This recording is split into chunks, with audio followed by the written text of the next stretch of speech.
Welcome to the Piston Fanatic. I'm your host, Dave Dalton, and I'm excited to share my passion and perspective of our Detroit Pistons as we go on this fantastic voyage together. I've been a diehard Piston fan since the days of Dave Bing and Bob Lanier. I've also been a varsity basketball coach of a very successful program in northern Michigan. Well, the NBA is not much is going on right now, but we got things are going to start happening before we know it. It's August 4th. I'm doing this podcast, and we're less than a month away from when the players are going to report to training camp, which is October 2nd. So it's going to happen before you know it. And preseason is going to start on October 5th. And we're also going to have, and then the regular season is going to start October 24th. So things are going to really start happening. And we're going to have the Pistons playing against the Oklahoma City Thunder on October 12th in Montreal, and that's going to be cool. OKC has 3 players that are from Canada, so that's going to be fun for them. But Oklahoma City is a fun team to watch, and it's always tricky with these preseason games. How much coaches are going to play the main players together? Sometimes at the beginning they just give everybody a lot of run, and then sometimes towards the middle they let the starters and the rotation players play more, and then at the end, a lot of times the last game, the starters or the rotation players play very little. So we're playing Oklahoma City twice during the preseason, once October 12th and once also on October 19th in Tulsa. So that will be our last preseason game. So the rosters have to be done by the start of the season, the 15-team player roster. So that's October 23rd.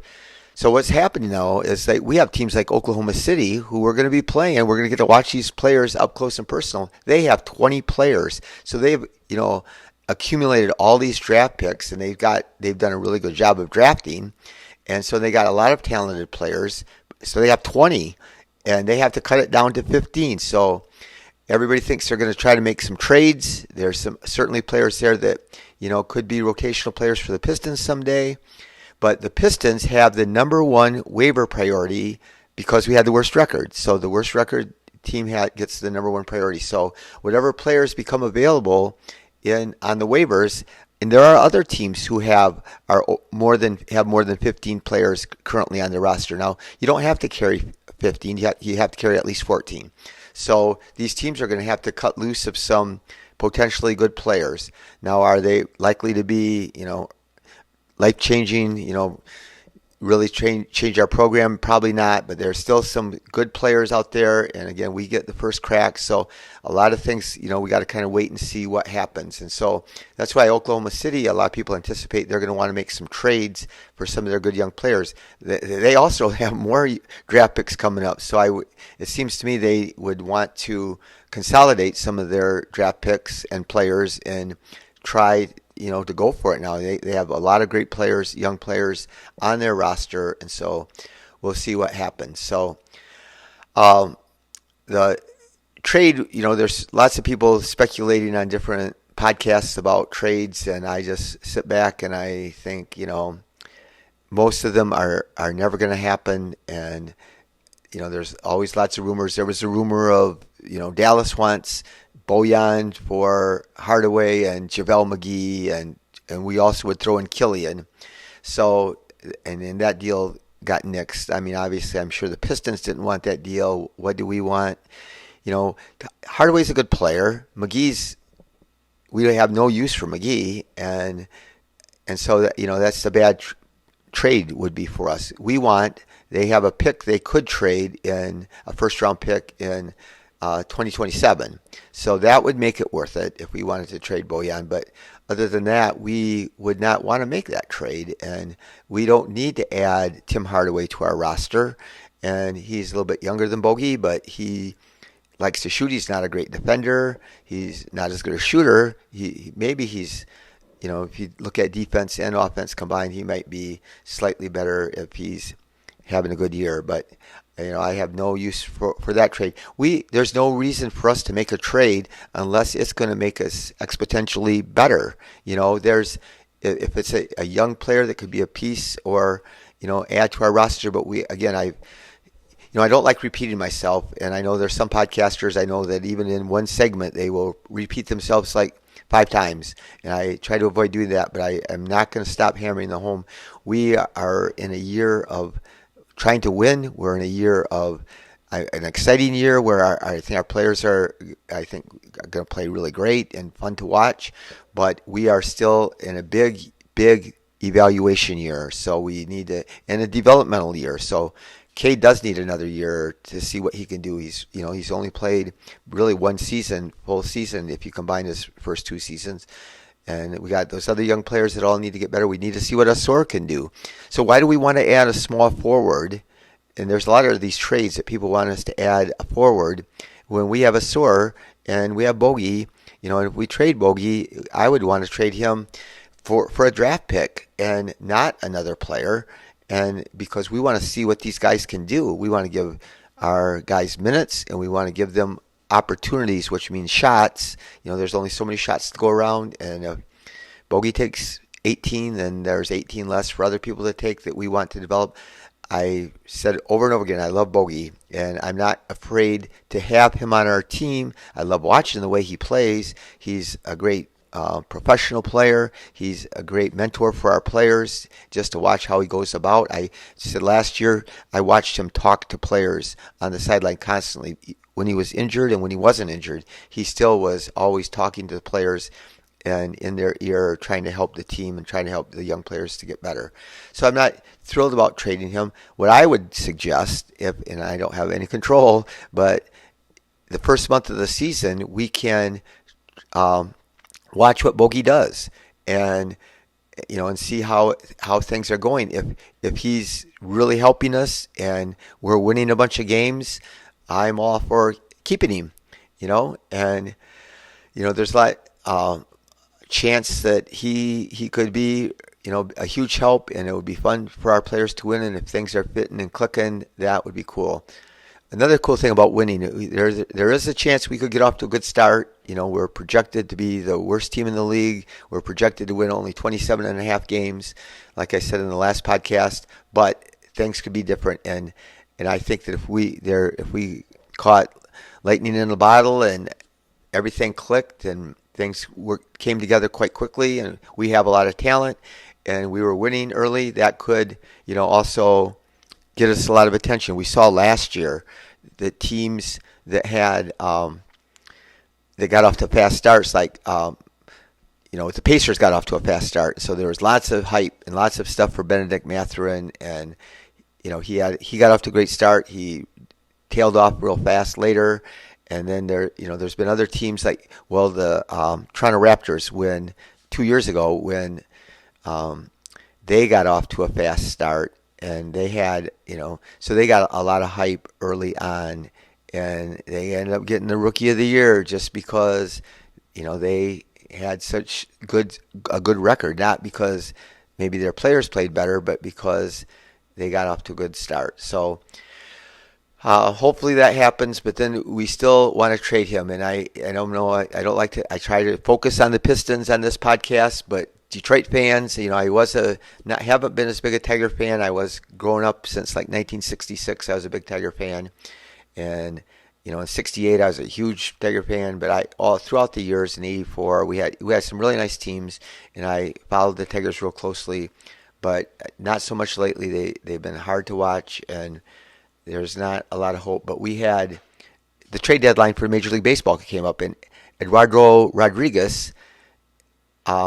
We had a trade. We were going to trade him to the Dodgers, and we had this trade, and people think it was going to be a good trade, but then he had the opportunity, whatever's in his contract, that he could nix the contract. So he refused to go to the Dodgers, so the trade didn't work. Well, we hung on to him too long, and we didn't try to. We waited till the very end, and one Major League Baseball writer said it's like the Tigers had got the ball down to the 1 yard line, ready to score the game-winning touchdown, and a tied game, and instead they fumbled it, and the other team ran it back for a touchdown the other way, and basically the Tigers blew it. And I talked about this at the trade deadline last year. I don't understand why teams wait until the very last second to make trades. So we don't want to get stuck let's bogey if we can get some value for him, and we need to do it. I would love to know what Troy's been offered for him, and I don't want to give him away for nothing, but you look at what's happened with Bradley Beal. It is ridiculous what the Suns were able to trade him for. Basically nothing. They got Bradley Beal, a top 30 or so player in the NBA, for basically nothing. Just for players they wanted to get rid of, really. The Suns got, they got CP3. They traded for Chris Paul. They got rid of his contract, and and they got Bradley Beal. And now we look at what's happened. The Trailblazers, they've had Damian Lillard for all this time, and it's always talk. Team's never quite good enough. Should they trade him or not trade him? Well, they said he didn't want to be traded. He wanted to win in Portland, and now they're stuck. They got this guy who's one of the most talented players in the league, but he's 32 at least, and he's got this huge contract, and so we don't know if anybody wants to trade for him, and so we just don't want to, like I said, we don't want to wait too long, and if we have an offer that's good for Bogey, we should trade him. The same thing with Burks, and again, it's going to open up playing time because last episode I spelled out how we do not have enough minutes. I want Asur Thompson to play more than 20 minutes, and there's not a lot of minutes. If Bogey plays 30 minutes, there's only 18 minutes for Asur if they played the same position. So we'll see. I do think some of these trades, though, are hilarious. I mean, us trading for Julius Randle, people get all serious about that. Or there's just been other trade rumors. That one trade I could be interested in is P.J. Washington. And so it's really weird. He's with Charlotte, and he's 25 years old, and he's like 6'9", and a really good defender, and he shoots the three pretty well. Last year he didn't shoot it as well, but if we traded Bogey and did a sign and trade, he's a restricted free agent, so it would have to be a sign and trade. But they didn't even offer him. His agent said the same 4-year, $64 million that we gave Isaiah Stewart, and so that's kind of weird. Christian Wood's out there, and I'm going to tell you this: I don't know what goes on behind the scenes, so that's a challenge. Like when I evaluate draft players in the draft or for trades, you don't know what a player's like. But at the end of the last year that Christian Wood was with the Pistons, he was phenomenal. He was blocking shots and shooting threes and shooting a high percentage, and he was young and just what we needed. So I really wanted us to sign him. Instead, we signed Jeremy Grant, and for more money than Houston signed Christian Wood for. But it's been obvious now that nobody wants Christian Wood. I mean, he's got all the talent in the world, but the Pistons didn't try to re-sign him.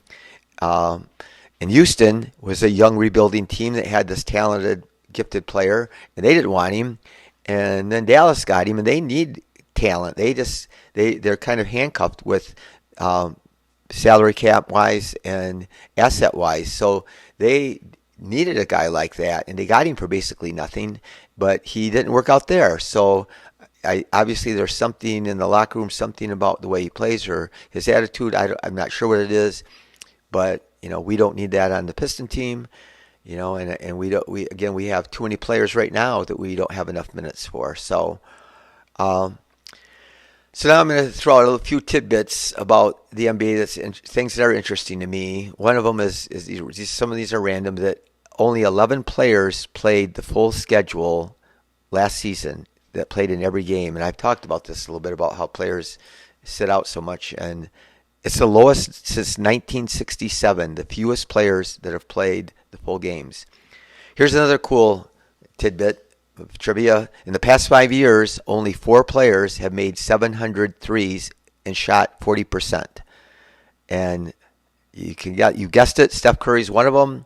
Buddy Hield from the Pacers is another one. And the last two, Bogey and Joe Harris, that are on your Detroit Pistons. So over the last 4 years, two of the best 4 3-point shooters are on our team. I do think it's going to be hard. I don't see where there's minutes for Joe Harris if we play Bogey a lot and we play Asur a lot. I think that unless somebody gets hurt or things aren't going well, then I think he will get some run. But and again, if we trade Bogey, then I think he would get some more minutes. But we'll see what happens there. So the problem is we don't want to get in the situation, here we always need shooting, and we've been terrible at shooting the three, but we can't have Bogey and Joe Harris out there. They're both negative defensive players, and so we don't want to. Our defense has to get better. So another random thought is the corner three in the NBA is shot at almost 39%. That's the average for the NBA. So that's a good shot. It's shorter than the other 3-point locations. One bad thing about the corner three is a lot of guys step out of bounds on it. But that's the corner three is going to be open for the Pistons because we have, teams have to account for Jalen Duren down low. They have to try to stop Ivy from getting to the rim and Cade from getting to the rim, and so they're going to have to leave those players open. And then again, we have these great passers. Ivy got really good at finding the corner three, and Cade's fabulous at it. And so we're going to get some wide open looks, and we have some better shooters now. Another thing I heard is Mark Spears, who's covered the NBA for years and a respected NBA writer. Someone asked him of all the NBA teams when they did their power rankings for ESPN, who did he think got picked too low? And he said the Detroit Pistons. He thinks the Detroit Pistons are going to do much better than that. So James Edwards III did a survey, and I think it was interesting a little bit. I mean, things pretty much turned out the way I thought with Piston fans, and 72% of the Piston fans that did this survey thought that the Pistons were going in the right direction, and so do I. I mean, I can see why a lot of people are frustrated and impatient, but I think we're going to see a step this year and even a bigger step next year. They asked what they thought if the Cade's injury changed expectations. 85% of the people surveyed said they thought so. They asked how many people, what would be a successful season, and they listed different numbers, but the number that was chosen the most was 30 wins would be what Piston fans thought would be considered a successful season. So, and I can agree with that I think that, again, I'm optimistic that it's going to be over that, but 75% of people picked that the Pistons were going to win between 26 and 35 wins, which I am with that. I think it's probably going to be towards the high end on that. But I am optimistic about that with all the talent we have and with our new coaching staff. 60% think that we're going to still be a lottery team, but not in the bottom five. So that was what the most people picked on that question. They thought that there was different options, and one of them was that we would finish in the bottom five. But I can tell you, it's realistic. We could finish in the bottom five. I would not be shocked if we got another top five pick. Maybe we'll get luckier in the draft. I know this is not supposed to be a great draft. I'm not for tanking to try to get there, but it's just you look at all the teams. I mean, I think the Washington Wizards are the only team I think that probably would be tanking early, but I still think that they have Jordan Poole and Kyle Kuzma even, and so teams, it's just going to be hard. What's going to happen, in my opinion, is there's going to be a whole bunch of teams bunched closely together, and so at the bottom, even between the bottom and the play-in teams, they're going to be separated. Just like last year, there were a lot of teams for different categories that were just separated by just like 4 games. There could be like 10 teams that were just out of the play-in or just in the play-in, or just that were so close in wins and losses, and just a key injury there, or a team that gets hot or gets lucky to win their close games, that can change everything. So 76% of you thought that Cade needed the biggest leap, which probably would happen. And they asked to give a grade for the offseason. And 61% of the fans, and this is what I want to talk about the most, gave the Pistons a B. And I agree with that. But the thing that people don't understand is that, in my opinion, again, these are my opinions, is that by not making the big move, by not signing the free agent, that was a big move. not making a move, by saving our cap flexibility. We signed Joe Harris and Monty Morris. They have 1 year left on their contract. So I wouldn't be shocked if we signed. I doubt we would sign Joe Harris again, but somebody might want to trade for him, and we might get even a second round pick, or we might be able to package him with somebody, and we might trade her. We might re-sign Monty Morris. But anyway, so those are good moves because we don't know who we need. We don't know what player is out there that we want, so we don't want to add a player and not give these other guys playing time or shots until we find out what's going to happen with our big man rotation and what's going to happen with Asur. Is he ready, or how many minutes is he going to be able to play, and how much opportunity do we want to give him? So those are just challenges that we have to face. Another thing to talk about real quick is the Buddy Hield contract. We re-signed Buddy Boeheim. Sorry about that, but they're both great shooters. But Buddy Boeheim, we signed to the Exhibit 10 contract, and that's a non-guaranteed 1 year deal, so it's not the end of the world. It's easy to convert to a two-way. I doubt Buddy will even get our two-way. The thing I want to talk about this is, again, this still points out Troy Weaver's loyalty. Troy is loyal to a fault, and he coached with Jim Boeheim 30 years ago probably, and now he's still, given his son, who I don't think that none of the other 29 teams, they all could have signed Buddy. They all had a chance. He had a great summer league. He shot the lights out, but he can't guard anybody. And so, but, because of Troy's loyalty. So I think that Troy's loyalty and his, love for having quality players and his friendships that he's developed around the league and his loyalty to players. I mean, like, he's been loyal to Kojo. He was loyal to Magruder, loyal to Hami. What's happening with Hami? Hami was a really good player. And could he end up on the Pistons again? It's not out of the realm of possibilities. I doubt it, but he was really good last year. I mean, he looked like he could help a team, but that just shows you how tough it is in the NBA, to get a spot but he can't shoot, so that I think that again that really has hurt him. So anyway, just a few other things before we go. Doris Burke, Doc Rivers, and Mike Breen are going to be the number one announcing team for the NBA for ESPN. They got rid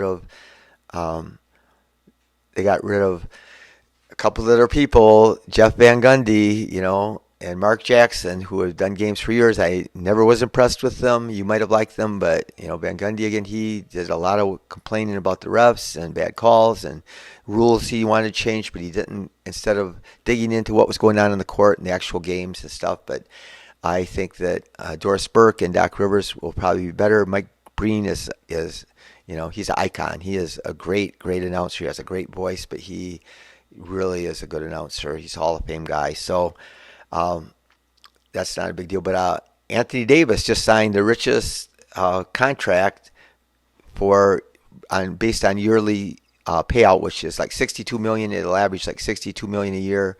But he was smart. He got 3 years, $186 million. But he's always injured, so he was smart. He could have waited a year, be an unrestricted free agent, signed for more money for one more extra year. But I think he was really smart to grab those millions. Last thing I want to shout out to Diana Taurasi. She became the first WNBA player to score 10,000 career points, and she has been phenomenal. And she scored 42 points, and she took some tough ones. I mean, she can be running away from the basket, and the ball touches her fingers, and it's up to the basket, and it's in. And she's just been a great player. And the big thing about her is she's got a little edge to her, and she's a competitor, but she loves the game, and that comes true for her every game she plays, how much she loves to play. And so we've been lucky to get to watch her. But anyway, do something nice for somebody today, and go Pistons.